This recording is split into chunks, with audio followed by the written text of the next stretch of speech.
Es grado en Historia del Arte por la UNED, máster en Patrimonio Histórico Escrito por la Complutense de Madrid y está preparando su tesis doctoral en la Universidad Complutense. Nos va a hablar de la heráldica como elemento identificativo en la medalla. María, cuando quieras. Muchas gracias. Buenas tardes a todos los presentes. En primer lugar, disculparme por no haber podido estar presencialmente por motivos de salud.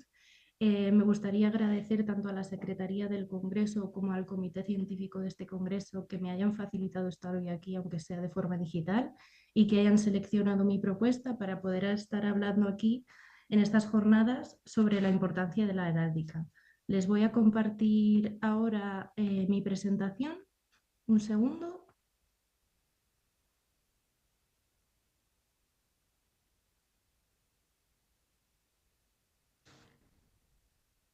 Vale, aquí lo tienen. Como les decía, y como perfectamente me han introducido, voy a hablar por la heráldica como elemento identificativo en la medalla. Me voy a centrar en el siglo XVII, en medallas conmemorativas del siglo XVII, tomando como base dos episodios claves de la historia: el asedio de Breda en 1637 durante la Guerra de los 80 años y la Guerra de los 9 años de 1688 y 1697 en el contexto de la lucha contra la hegemonía de Luis XIV. Ambos casos nos permiten ver cómo la heráldica se transformó en un lenguaje visual de enorme valor simbólico, político y cultural, y cómo las medallas se convirtieron en un soporte perfecto de memoria y propaganda política en este caso. Yo soy de la opinión que para comenzar un estudio, ya sea sobre heráldica, genealogía o en este caso obras de arte, me gusta contextualizar.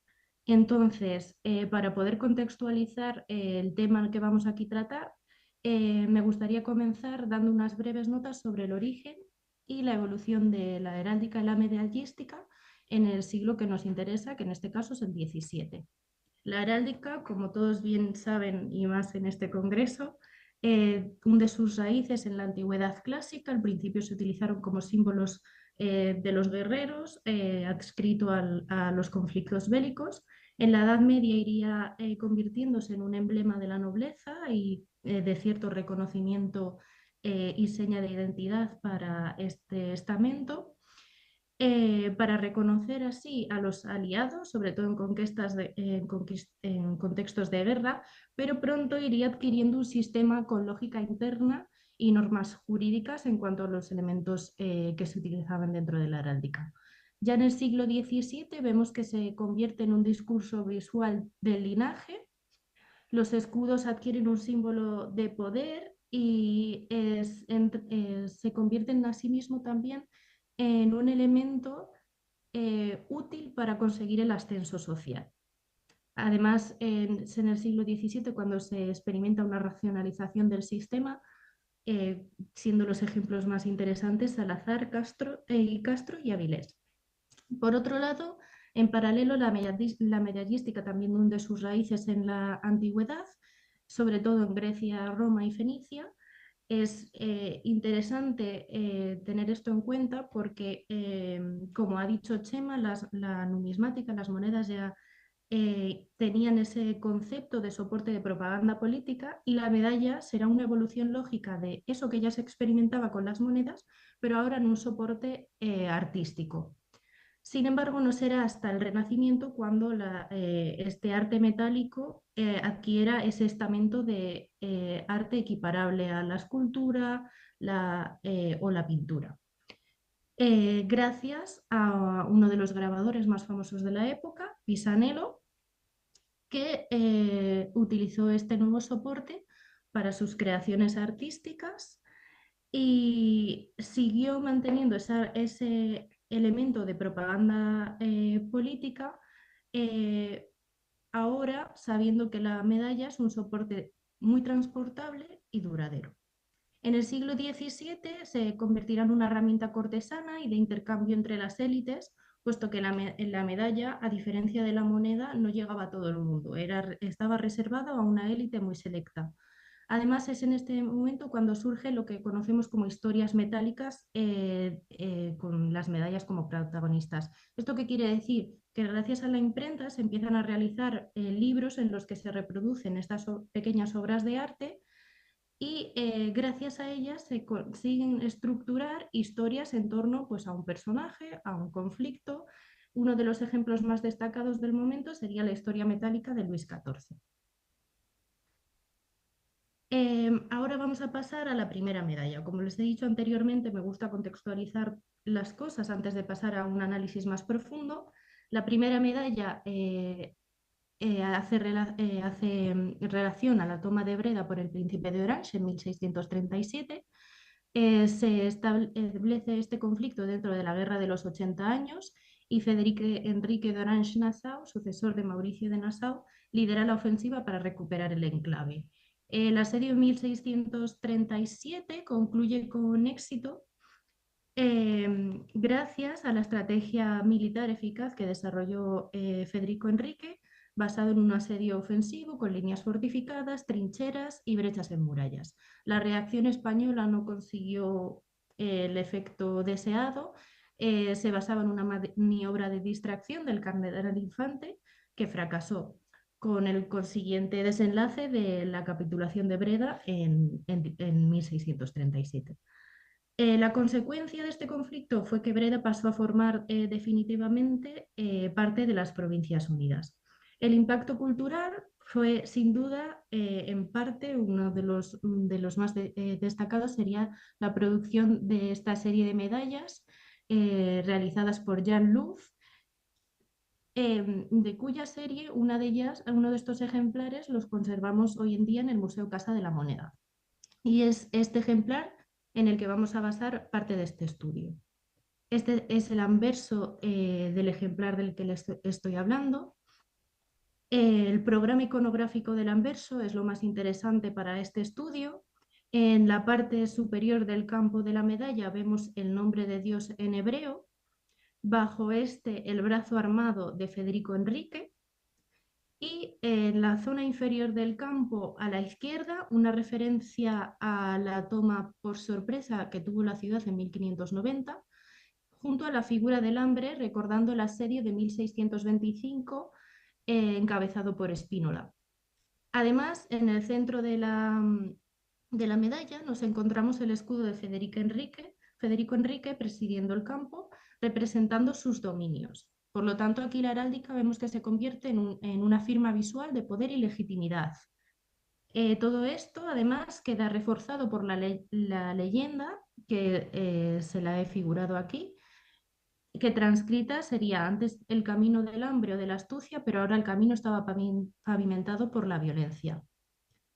En un pequeño marco justo debajo del barco de la turba a la izquierda está la firma del autor, John Luz, y otro dato interesante sería en la propia leyenda la pequeña torre que sirve como punto de inicio de la misma, que puede ser una marca de la ceca donde se ejecutó la acuñación de la pieza y hace referencia a Middelburg, enclave de la provincia de Zelanda, que utilizaba esta marca en sus acuñaciones numismáticas. Pero como decía, lo más interesante está en el centro del campo, es el escudo de Federico, muestra los territorios que la Casa de Orange gobernaba, de forma que nos encontramos con un cuartelado con el escudo de armas de Nassau, del condado de Katzelbogen, del condado de Vianden y del condado de Dietz.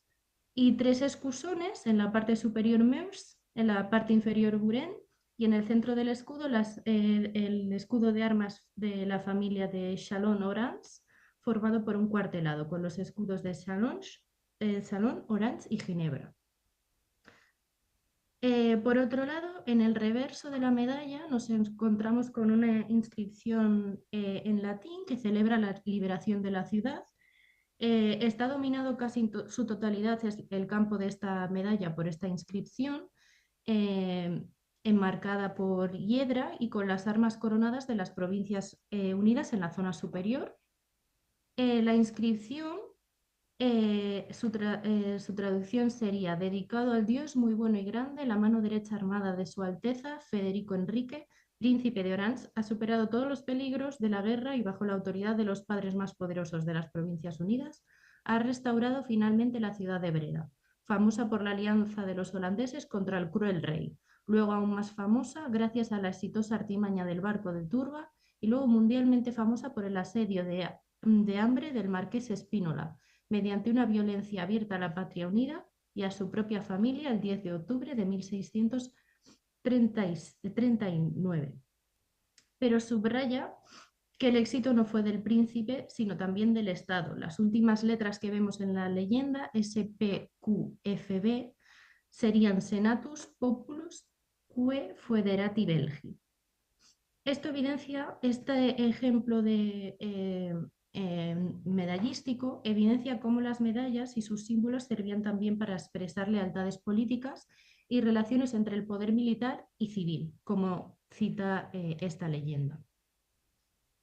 Ahora a continuación pasaremos a contextualizar la siguiente pieza.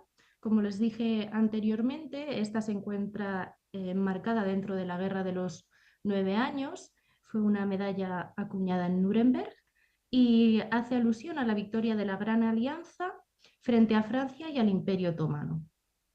Tras la Guerra Franco-Neerlandesa de 1678, Luis XIV se consolida y pasa a formar una amenaza para el resto de potencias europeas debido a su política expansionista.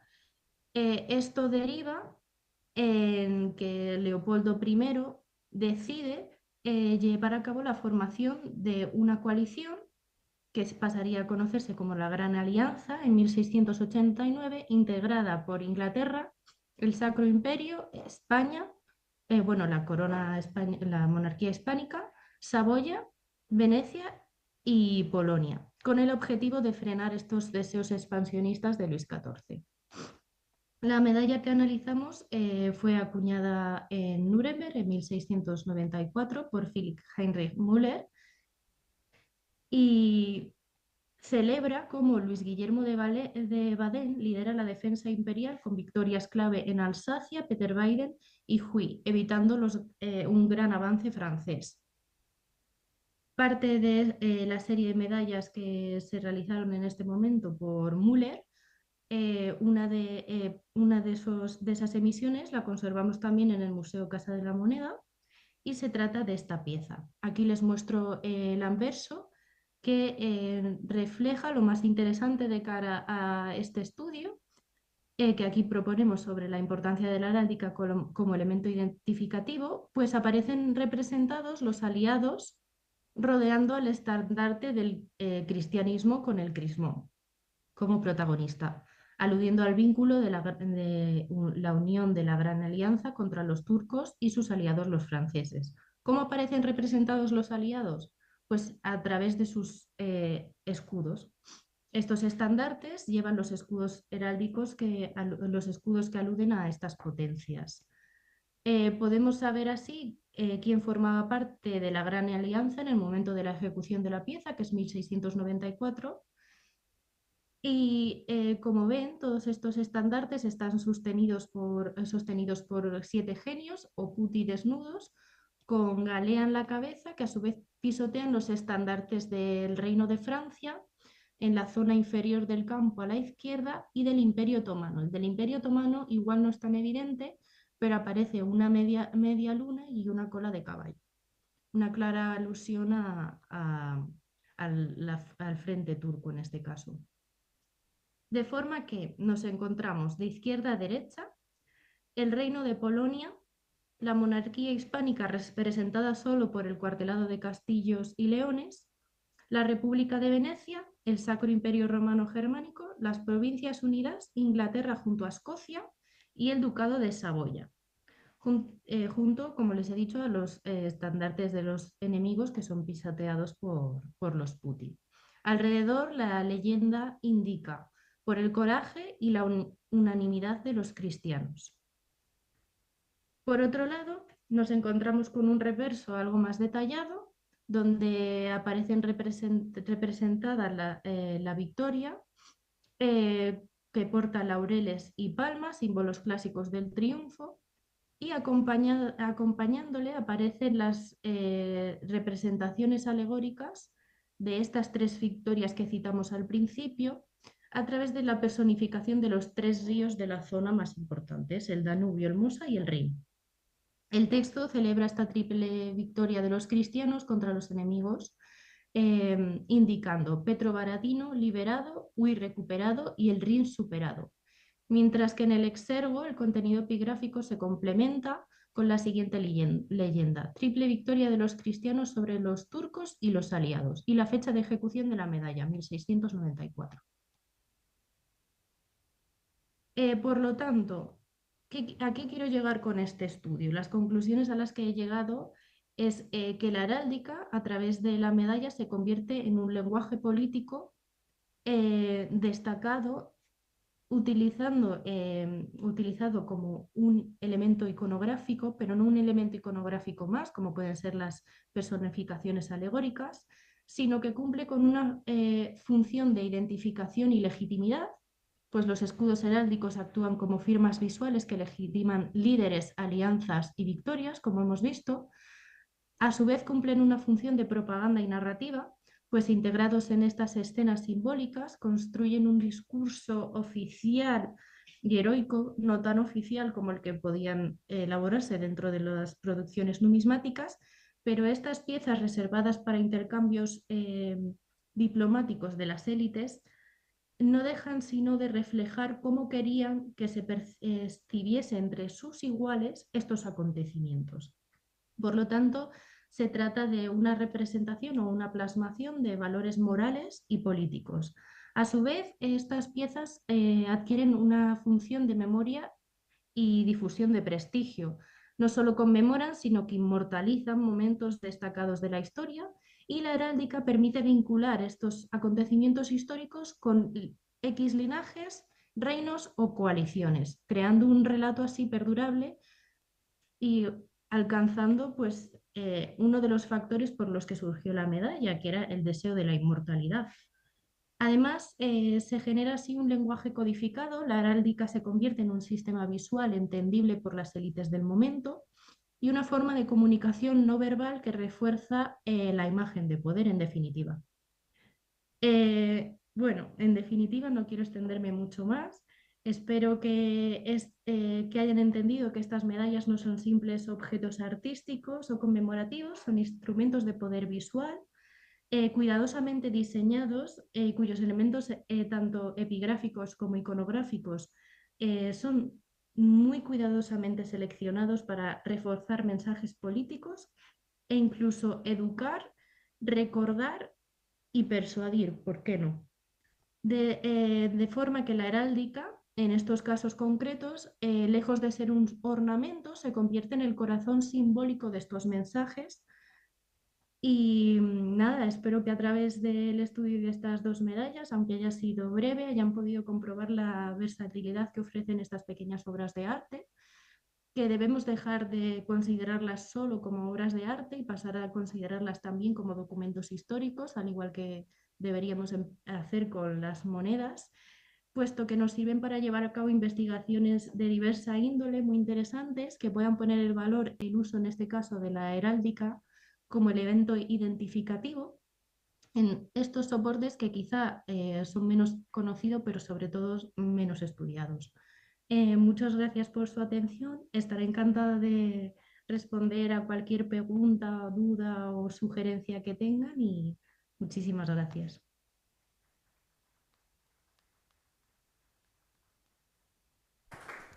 Muy bien, María, muchas gracias. ¿Hay alguna pregunta o algún comentario sobre la intervención de María? No. Pues María, muchas gracias. A ustedes.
Buenas tardes, Luis Fernando. Buenas tardes. Perfecto, te oímos bien. Tú me oyes a mí también, ¿verdad? Más o menos, un poquito distorsionado, pero sí. Un poco lejos. Sí. Ya.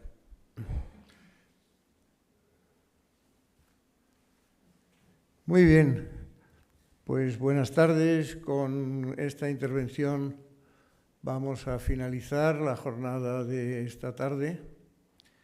Se trata